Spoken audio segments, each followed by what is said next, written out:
Have you ever been weighed down by irritation the moment you spot someone else's shortcomings?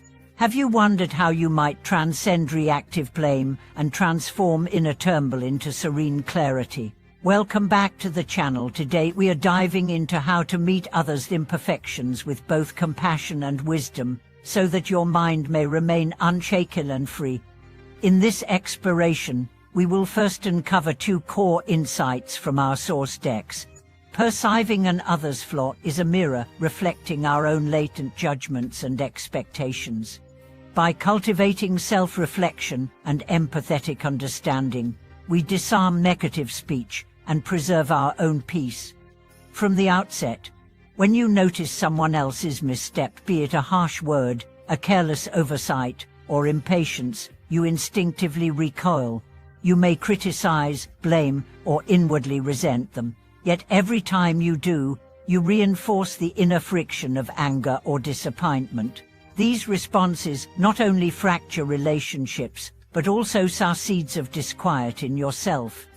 Ancient wisdom reminds us how outer world echoes the state of our inner heart. When your mind is free of turbulent clouds, you won't magnify another's tiny blot.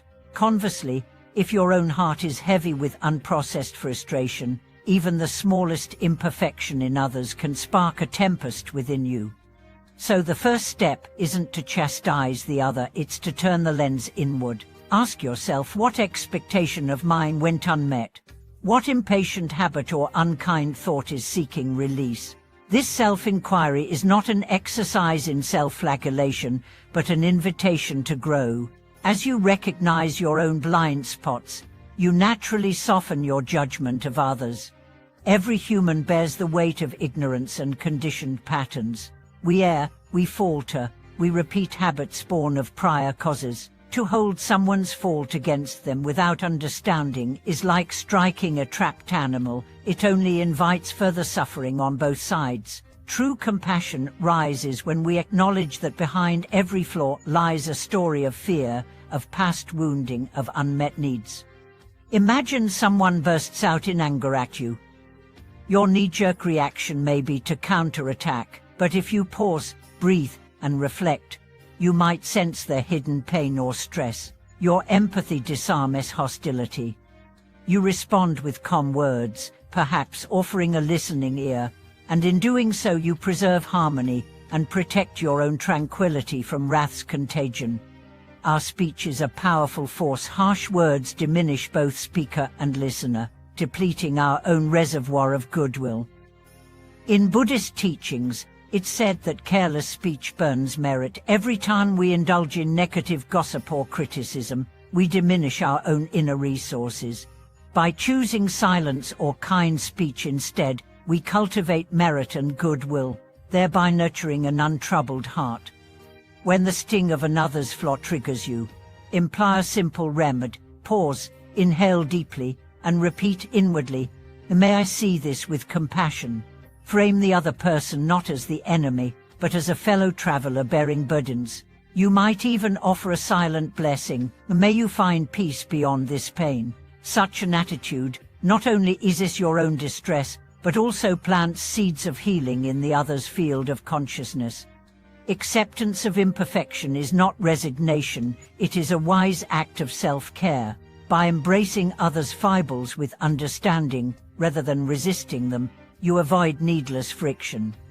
Over time, this practice reprograms your habitual reaction patterns, making equanimity your new default. Consider how many conflicts among friends arise simply because someone refused to forgive a small oversight. But when you let go of the fixation on blame, trust and warmth naturally return. You and your friend can move forward without the anchor of past grievances. Equally important is maintaining humility.